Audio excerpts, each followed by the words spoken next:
Assalamualaikum warahmatullahi wabarakatuh. Alhamdulillahi wassalatu wassalam ala rasulillah wa ala alihi wa ashabihi wa man walah. Ashhadu an la ilaha illallah wahdahu la syarikalah wa ashhadu anna muhammadan abdu wa rasuluhu la nabiyya ba'dah, amma ba'd. Hadirin yang dimuliakan oleh Allah, alhamdulillah dengan nikmat dan karunia dari Allah, kembali Allah mudahkan kita berada di tempat yang mulia ini untuk melaksanakan apa yang Allah wajibkan. Ini salat subuh, suatu salat yang memiliki keutamaan yang besar, sebagaimana yang dikatakan oleh Nabi yang mulia alaihi salatu wassalam, man shalla subha fahuwa fi dhimmatillah. Barang siapa yang melaksanakan salat subuh, maka dia berada pada jaminan Allah. Maka semoga Allah menerima amal ibadah kita sekalian, dan semoga Allah menambah taufik dan hidayahnya kepada kita. Hadirin yang dimuliakan Allah, kita lanjutkan pelajaran kita mempelajari sirah perjalanan Nabi kita yang mulia alaihi salatu wassalam, dan kita sampai pada pembahasan kejadian-kejadian besar sebelum Rasulullah sallallahu alaihi wasallam diangkat menjadi seorang nabi. Hadirin yang dimuliakan Allah, tentunya kejadian-kejadian besar ini diceritakan oleh para ulama atau dimasukkan oleh para ulama dalam perjalanan Nabi yang mulia alaihi wasallam, karena tentunya kejadian ini memiliki pengaruh terhadap apa yang dibawa oleh Rasulullah SAW, memiliki pengaruh terhadap dakwah ajakan beliau terhadap kebenaran, ya, atau kepada kebenaran ini, ya. Di antara kejadian-kejadian besar itu, ya, sebagiannya sudah kita sebutkan, ya. Yang pertama yaitu Rasulullah SAW yang ikut serta berkontribusi, ya, pada perjanjian Al-Fudul, yaitu suatu perjanjian yang disepakati oleh para pemuka dari orang-orang Quraisy terutama, untuk mereka berada pada satu tangan yang sama membela orang-orang yang dizolimi. Maka ini suatu perjanjian yang mulia, ya, perjanjian yang Rasulullah SAW ikut serta, ya. Ini menunjukkan kepada kita bahwasanya Rasulullah SAW, keadaan beliau itu sebagai seorang yang memiliki kontribusi dalam bersosial masyarakat. Ketika itu adalah kebaikan, maka Nabi SAW ada di sana, ikut serta bersama kaumnya. Tapi kalau kaumnya melakukan kejelekan, maka tentu Rasulullah tidak bersama mereka, ya. Menunjukkan bagaimana Nabi SAW, keadaan beliau dikenal oleh masyarakatnya, ya, bahwasanya beliau adalah orang yang bermasyarakat, orang yang bersama-sama dengan mereka, melebur dengan mereka, tapi beliau memiliki batasan. Ketika itu adalah kebaikan, maka beliau bersama. Tapi ketika itu adalah kesyirikan dan hal-hal yang menjadi ritual keagamaan kesyirikan, Nabi SAW paling jauh dan tidak bersama dengan mereka, ya. Ini hadirin yang dimuliakan oleh Allah Subhanahu wa taala, ya. Dan tentunya ini punya pengaruh terhadap dakwah beliau, ya, punya efek terhadap apa yang beliau serukan. Karena akhirnya orang-orang itu pun tahu bagaimana karakter Rasulullah SAW sebagai orang yang memang punya kepentingan untuk kebaikan, ya, yang menginginkan kebaikan untuk manusia, sebagaimana ma'ruf apa yang menjadi kiprah beliau sebelum diangkat sebagai nabi, ya. Kemudian di antara kejadian besar juga menikahnya Rasulullah SAW dengan Khadijah. Menikahnya Rasulullah SAW dengan Khadijah radhiyallahu taala anha, ini juga termasuk kejadian besar yang memiliki pengaruh terhadap apa yang menjadi seruan beliau kepada kebenaran. Sebagaimana kita ketahui, ya, Khadijah di antara orang yang pertama kali menopang dakwah Nabi yang mulia alaihi wasallam, tentunya, ya, sebagai seorang istri yang mensupport, yang mendukung, ya, apa yang Rasulullah SAW serukan apa yang beliau bawa dari agama dan kebenaran ini. Bahkan beliau radhiyallahu taala anha ya menjadi wanita pertama kali yang masuk ke dalam Islam ya. Dan nanti kita akan dapatkan juga ya di awal-awal Nabi dapat wahyu, ternyata Khadijah lah orang yang memberikan kenyamanan, ketenangan kepada Rasulullah SAW ketika beliau diselimuti oleh rasa takut karena wahyu itu berat. Wahyu itu berat. Ya, Nabi SAW berfirman, "Inna sanulqi alaika qaulan thaqilan." Kami akan wahyukan kepadamu wahyu yang berat. Wahyu itu berat. Ya. Enggak bisa untuk dipikul oleh orang biasa. Sehingga Nabi SAW kita perhatikan bagaimana beliau dipersiapkan. Kekuatan mental, kekuatan fisik yang ada pada beliau. Nabi SAW pernah dapat wahyu ketika berada di atas ekor onta, maka onta itu pun langsung menderum saking tidak kuatnya. Itu seekor onta ya. Jadi wahyu itu berat ya. Nah ketika apalagi awal-awal Rasulullah SAW dapat wahyu, maka ini tentu adalah suatu yang berat sekali bagi beliau, sampai beliau itu pulang ke rumahnya dalam keadaan gemetar. Siapa yang menenangkannya? Khadijah radhiyallahu taala anha. Maka pernikahan dengan Khadijah ini memberi dampak positif ya untuk kekuatan Rasulullah ya, mensupport Rasulullah, mendukung Rasulullah SAW dengan apa yang beliau bawa. Karena wanita yang cerdas ya ini Khadijah radhiyallahu taala anha benar-benar menjadi pendamping yang ideal ya dengan apa yang ada pada beliau dari tugas amanah yang sangat besar ya. Kemudian hadirin yang dimuliakan oleh Allah, di antara kejadian besar juga sebelum Nabi SAW diutus, yaitu Rasulullah SAW ikut kembali membangun Ka'bah ya. Ini Nabi SAW ikut serta pembangunan Ka'bah yang rusak ya. Ini menunjukkan bagi kita sekalian bahwasanya kaum muslimin tidak menyembah Ka'bah. Ka'bah akhirnya tidak bisa memberi manfaat dan mudarat. Dia bangunan seperti bangunan-bangunan yang lainnya, tidak memiliki manfaat dan mudarat. Bangunan yang bisa lekang oleh waktu, mendapatkan kerusakan-kerusakan ya kalau tidak dirawat. Orang musyrikin dahulu membangun kembali Ka'bah karena satu kejadian banjir yang membuat bangunan itu rusak ya, dan mereka bergotong royong untuk membangunnya kembali ya. Akan tetapi karena kekurangan biaya, maka mereka tidak masukkan hijir ke dalam bangunan Ka'bah. Padahal Ka'bah aslinya itu enggak kotak seperti itu. Hijir, ini bangunan 1 meter itu yang setengah lingkaran, itu sebetulnya masuk dalam bangunan Ka'bah, bagian Ka'bah. Makanya kalau kita mau sholat di dalam Ka'bah, kalau kita bukan presiden yang nggak mungkin masuk dalam kotak itu, bukan utusan negara juga, bukan duta negara, tapi kita masih bisa melakukannya. Sholat di dalam Ka'bah, itu sholat di dalam hijir, karena itu bagian dari Ka'bah yang tidak dibangun oleh orang-orang musyrikin ketika itu karena kehabisan biaya ya, sehingga bangunannya sekarang menjadi kotak.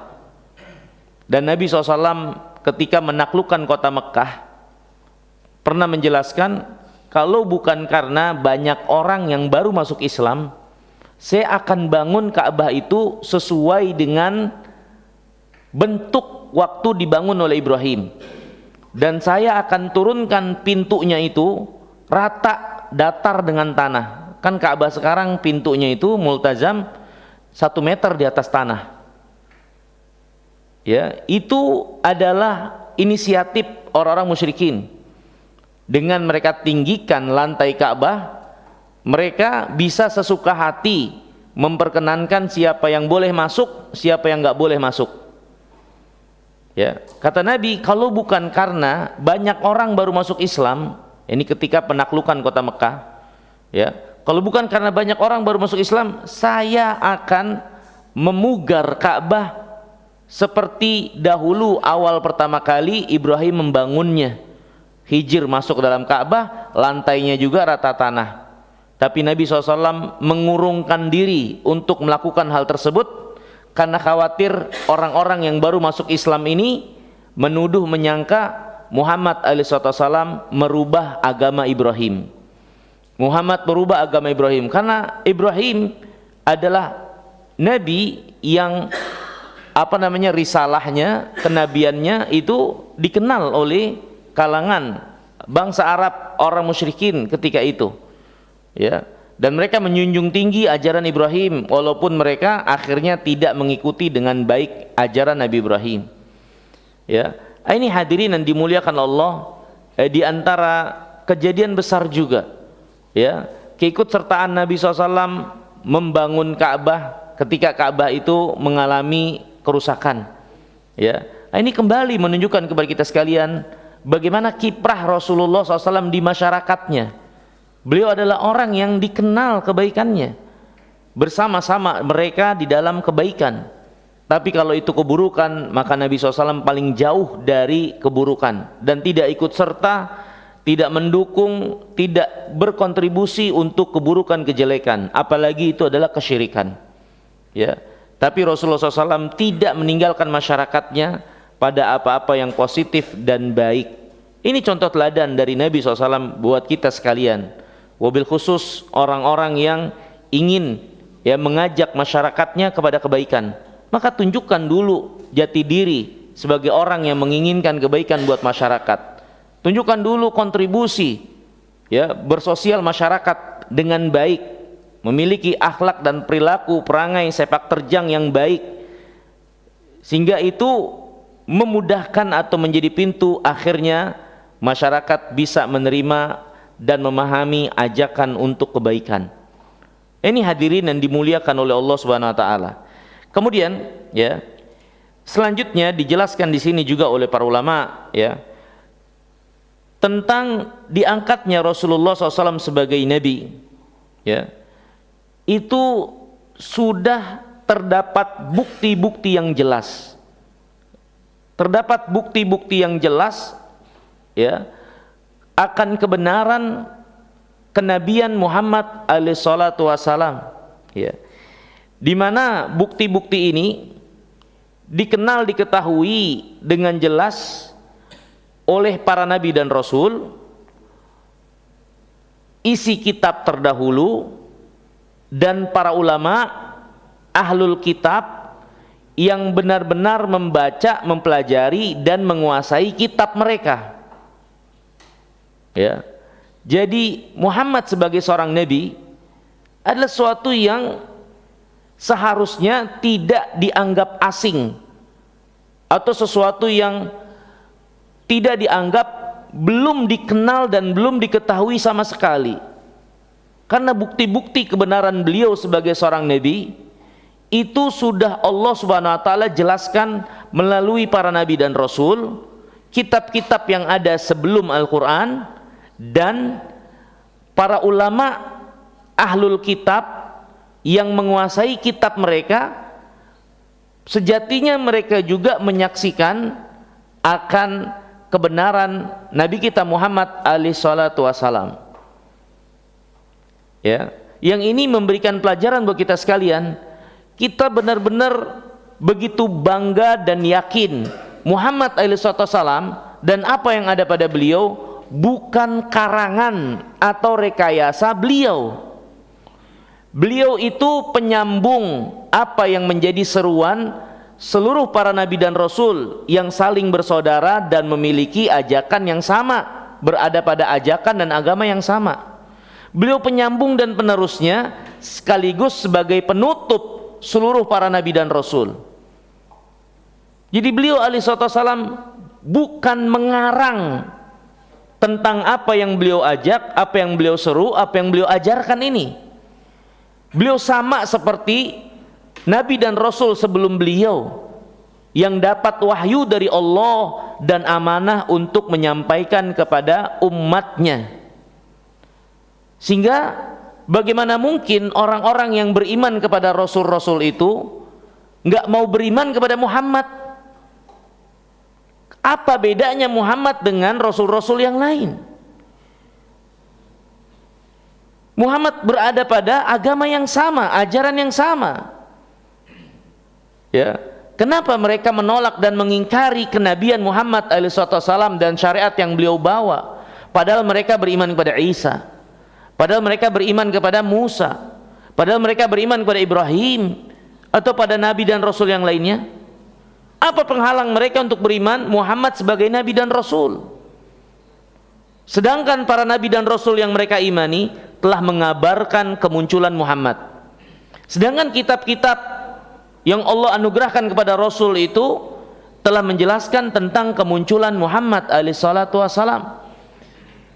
Dan disaksikan lagi oleh ahli ilmu yang mengerti memahami isi kitab itu di antara mereka, menyaksikan dan menyatakan hal yang sama tentang kebenaran Muhammad alaihissalatu wassalam. Maka ini hadirin yang dimuliakan Allah, jangan pernah ragu terhadap apa yang datang dan dibawa dari ajaran Nabi kita Muhammad alaihissalatu wassalam. Beliau benar-benar utusan Allah. Apa yang ada ini bukan karangan beliau, bukan mau-mau beliau, bukan buatan bikinan beliau, tapi beliau berada pada bimbingan yang Allah wahyukan kepada beliau untuk ajarkan kepada manusia. Mari kita perhatikan dalil dan bukti yang menunjukkan akan hal ini. Yang pertama yaitu terkait kabar gembira seluruh para nabi dan rasul. Mereka mengabarkan kepada umatnya untuk mengimani Muhammad alaihissalatu wassalam ketika beliau muncul, diangkat, diutus oleh Allah. Ya.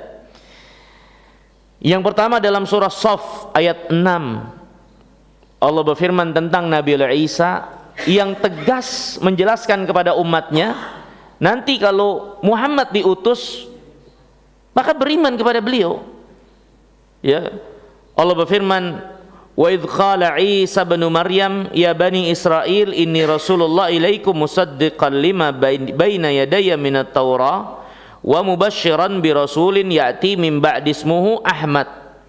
Ketika Isa bin Maryam berkata kepada Bani Israel, wahai Bani Israel, aku benar-benar utusan Allah untuk kalian.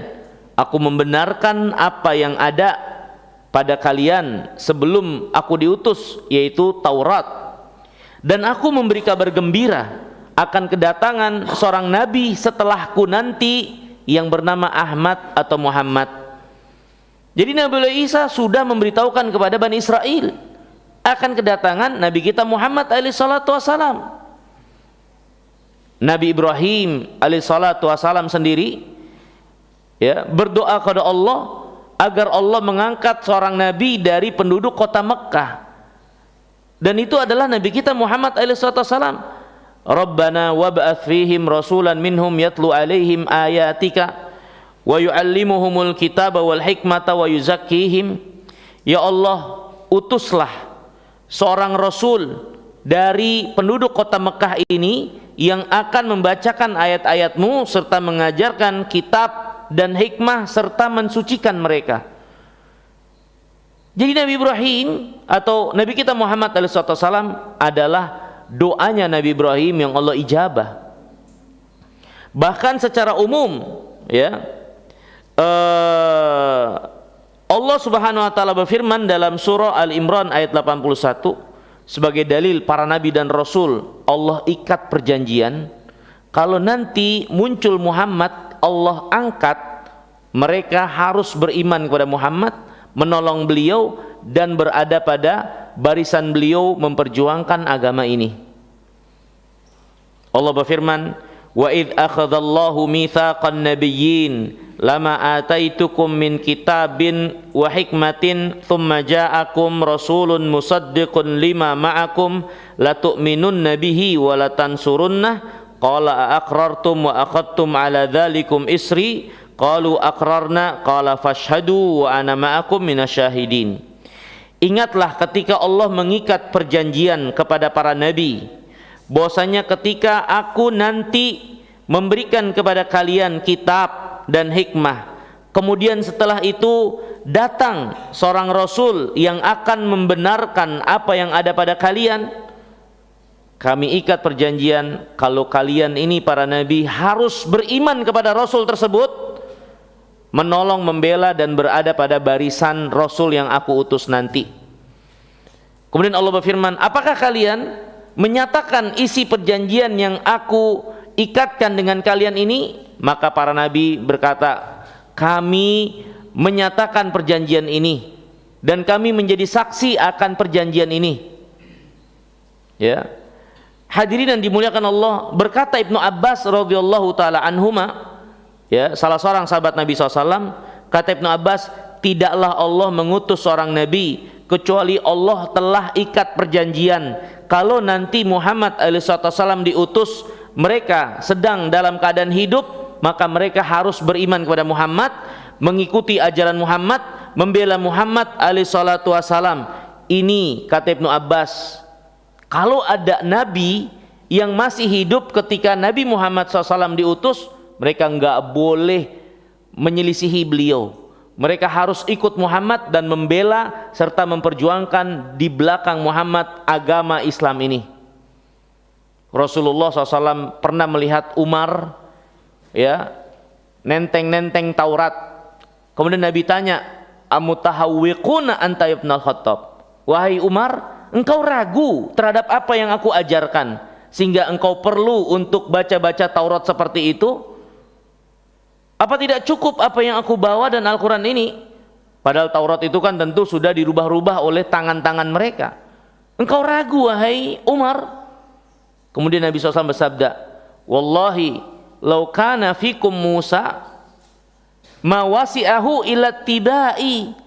Jangankan kitabnya, kalau Musanya ada saat ini, maka dia tidak boleh kecuali untuk mengikutiku. Kalaupun Musanya ada, nggak ada kelapangan buat dia kecuali mengikuti aku. Sehingga apa pentingnya engkau melihat-lihat membaca Taurat itu? Yang diturunkan kepadanya Taurat yaitu Musa, kalau ada saya, dia harus ikut saya. Kan ini isi perjanjian para nabi dan rasul itu yang Allah ikatkan perjanjian kepada mereka. Maka ini hadirin yang dimuliakan Allah. Inilah Nabi kita yang mulia alaihi salatu wassalam. Inilah Nabi kita yang mulia alaihi salatu wassalam, pemimpin para nabi dan rasul. Seluruh para nabi dan rasul diikat perjanjian untuk beriman kepada beliau alaihi salatu wassalam. Ya. Kemudian hadirin yang dimuliakan Allah, di antara juga yang semakin menguatkan keyakinan kita dan harus menambah kuat keyakinan kita kepada Nabi kita Muhammad alaihi salatu wasalam, bahwasanya keadaan beliau, apa yang beliau bawa, apa yang beliau seru, benar-benar Allah Subhanahu wa taala telah jelaskan di dalam kitab-kitab sebelum Quran. Bagaimana beliau, keadaan beliau, sifat beliau, kemunculan beliau. Ya. Dan ahlul kitab itu tahu. Ya. Hadirin yang dimuliakan Allah, nanti kita akan lewati bagaimana akhirnya penduduk kota Madinah ada orang-orang Yahudi. Orang Yahudi itu adalah orang-orang yang sudah tahu akan kemunculan Nabi terakhir. Dan mereka paham Nabi itu kemunculan pamornya di kota Madinah. Sehingga mereka ekspansi pindah ke kota Yathrib atau kota Madinah ini, berharap Nabi itu Allah angkat dari keturunan mereka.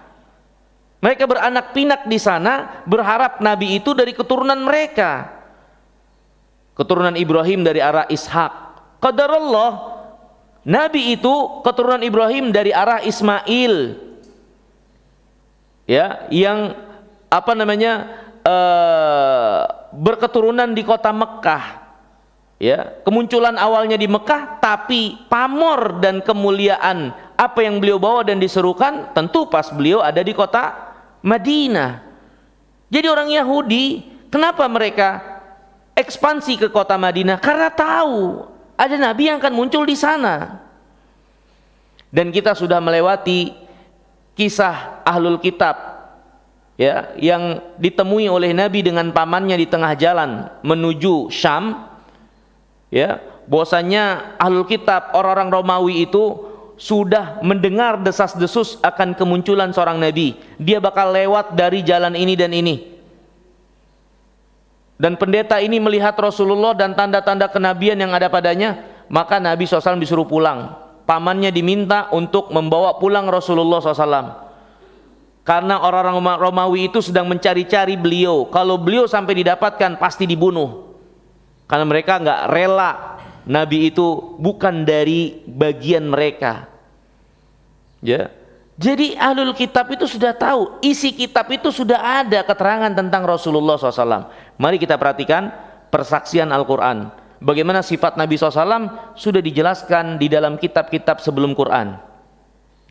Dalam surah Al-A'raf ayat 157 Allah berfirman, "Alladzina yattabi'una ar-rasulan nabiyyal ummiyal ladzi yajidunahu maktuban indahum fit Taurah wal Injil ya'muruhum bil ma'ruf wa yanhahum 'anil munkar wa yuhillu lahumut thayyibat wa yuharrimu 'alaihimul khaba'ith wa yadha'u 'anhum israhum wal aghlal allati kanat 'alaihim."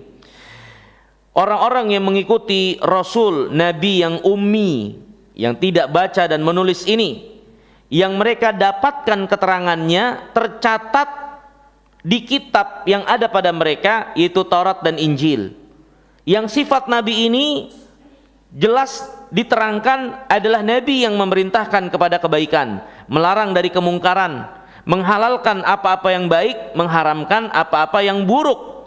Dan Nabi ini datang dengan ajaran yang melapangkan kesempitan, kesusahan mereka dalam beragama yang mereka buat-buat sendiri. Ya, Alkitab yang terdahulu akhirnya mereka jadi susah beragama karena yang mereka buat-buat sendiri. Ada yang nggak mau nikah, ya, ada yang fokus beragama nggak mau nikah, nggak mau makan daging dan seterusnya, yang nggak pernah Allah haramkan tapi mereka buat-buat sendiri.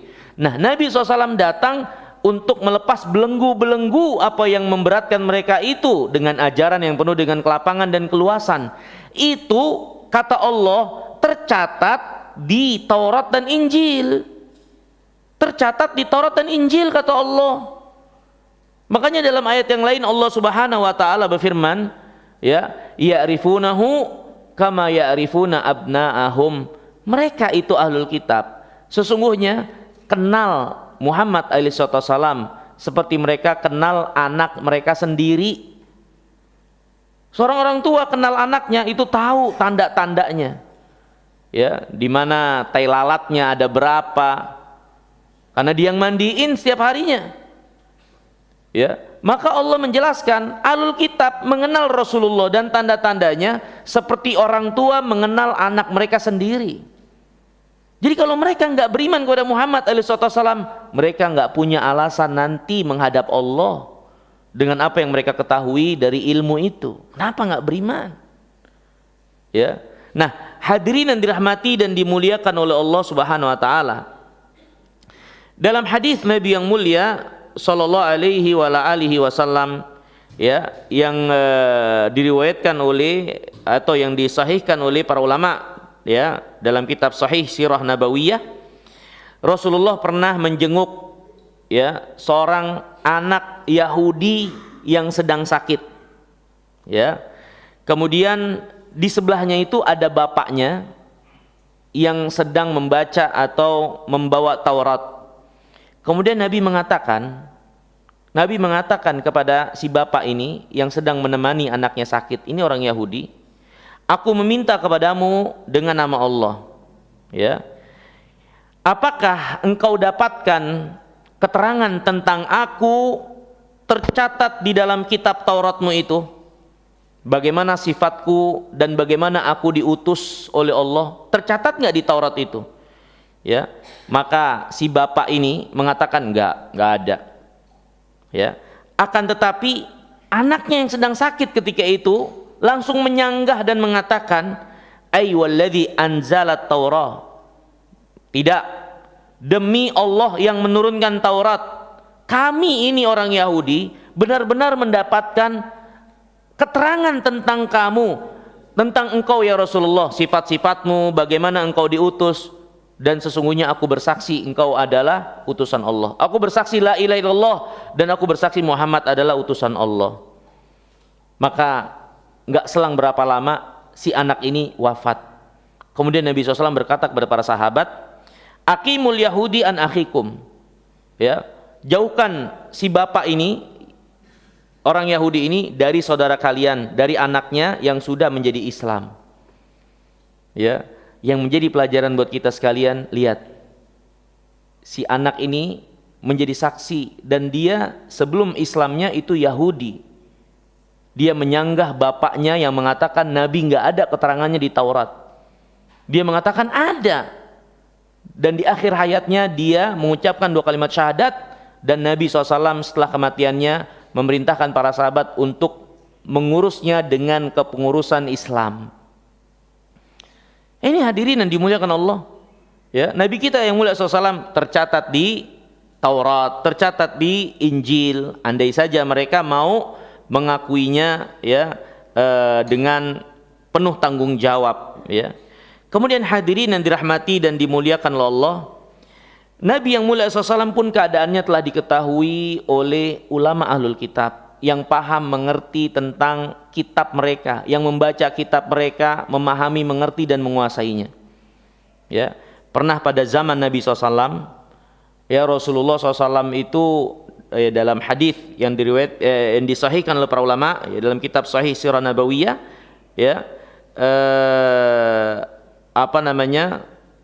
kisah Abdullah ibn Salam, ya, Abdullah ibn Salam, ya, yaitu Rasulullah SAW pernah mendatangi orang-orang Yahudi yang sedang melakukan seremoni upacara perayaan hari raya mereka di tempat ibadah mereka.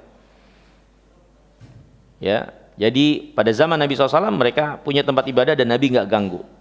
Tapi pernah mereka berkumpul lagi mengadakan seremoni pada hari raya mereka, Nabi datang bersama salah seorang temannya yaitu Auf, ya.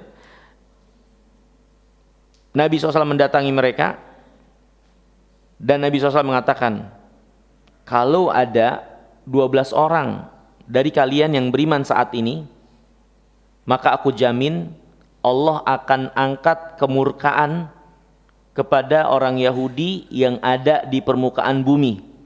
Kalau saja ada 12 orang yang beriman di antara kalian saat ini, maka semua diam, nggak ada yang beriman, kecuali satu orang yang bernama Abdullah bin Salam.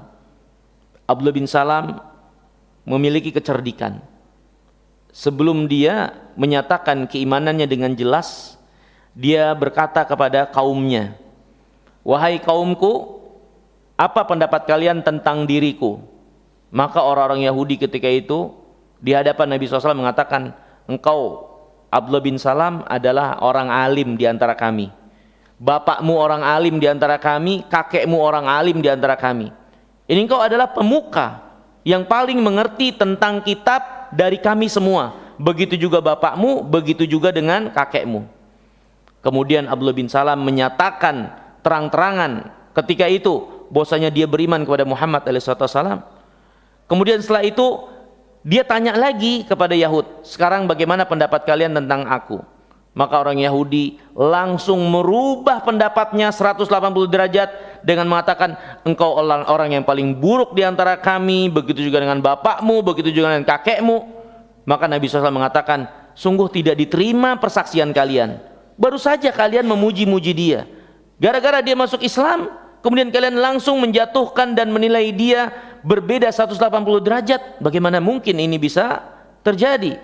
Tidak diterima persaksian kalian. Akhirnya Nabi SAW keluar dari tempat tersebut, yang tadinya berdua menjadi bertiga bersama Abdullah bin Salam karena dia telah beriman. Ini hadirin yang dimuliakan Allah. Jadi kalau orang-orang Yahudi itu yang mengerti kitab mereka bersikap bertanggung jawab, harusnya mereka beriman kepada Muhammad SAW. Karena keterangan tentang Nabi kita yang mulia SAW itu benar-benar Allah Subhanahu Wa Taala tegakkan hujjah pada para nabi dan rasul sebelumnya. Di dalam kitab-kitab mereka juga para ulama-ulama yang memahami kitab-kitab tersebut. Maka ini sekali lagi menambah kepada kita sekalian keyakinan Nabi kita itu bukan merekayasa dan tidak pernah merekayasa apa yang menjadi keadaan beliau sebagai Nabi dan Rasul. Ini bukan buatan beliau, ini bukan mau-mau beliau. Beliau mengajarkan, beliau membawa risalah ini. Beliau sama dengan para Nabi dan Rasul yang lainnya, sama-sama utusan Allah. Beliau teruskan apa yang menjadi perjuangan mereka, hanya saja beliau Allah istimewakan menjadi penutup Nabi dan Rasul, sehingga tidak ada lagi Nabi dan Rasul setelah beliau. Sehingga kalau ada orang beriman kepada Nabi dan Rasul tapi nggak beriman kepada Muhammad, sama saja mereka nggak beriman kepada Nabi dan Rasul mereka. Ya, ingkar terhadap satu orang Nabi sama dengan mengingkari seluruh para Nabi. Karena para Nabi itu berada pada satu kesatuan yang sama, yang nggak mungkin kita membeda-bedakan beriman kepada sebagian tidak yang lain, nggak mungkin. Karena beriman kepada yang satu mengharuskan beriman kepada semuanya. Ingkar kepada satu mengharuskan ingkar kepada semuanya. Ya, makanya ajaran Nabi kita Muhammad SAW, kita diajarkan untuk beriman kepada para Rasul, rukun iman. Bagian rukun iman adalah kita beriman kepada para Rasul. Allah berfirman, amanar Rasul bima unzila ilaihi min rabbih wal mu'minun kullun amana billah wa malaikatihi wa kutubihi wa rusulih la nufarriqu baina ahadin min rusulih. Semua beriman, Rasul dan juga orang beriman kepada Allah, kepada kitab, pada Rasul-Rasulnya, dan mereka orang beriman pengikut Muhammad SAW ini tidak membeda-bedakan satupun dari utusan Allah untuk mereka imani. Mereka imani seluruh para nabi dan rasul itu benar utusan Allah, menunaikan tanggung jawab amanah Allah dengan baik dan benar, dan tidaklah mereka Allah wafatkan kecuali telah selesai tugas mereka. Dan mereka tidak membeda-bedakan siapapun dari para nabi dan rasul itu, kecuali mereka mengikuti apa yang menjadi syariat Rasul yang terakhir, yaitu Muhammad SAW. Inilah keimanan yang diajarkan oleh Nabi kita yang mulia SAW, yang Allah jelaskan di dalam Al-Quran. Ya, maka alhamdulillah kita berada pada ajaran yang jelas, agama yang jelas, Rasul yang jelas. Ya, ini tentunya menambah keyakinan kita, dan semoga Allah SWT menetapkan kita di atas Islam dan mewafatkan kita di atas agama yang dibawa oleh Nabi kita Muhammad sallallahu alaihi wasallam. Mungkin ini hadirin yang dimuliakan Allah yang bisa kita pelajari. Ya, mohon maaf ya agak berkurang waktunya karena saya ada safar ya, mau umroh ya, karena pesawat juga kejar-kejaran ya. Mohon maaf tidak atau berkurang waktunya sedikit ya, tapi ini yang bisa saya sampaikan ya. Semoga yang sedikit ini bermanfaat. Semoga Allah SWT merahmati kita sekalian dan masukkan kita ke dalam surganya. Innahu waliyyu dzalika wal qadiru alaihi wa sallallahu nabiyina Muhammadin wa ala alihi wasallam wa akhiru da'wana anil hamdulillahi rabbil alamin. Wassalamualaikum warahmatullahi wabarakatuh.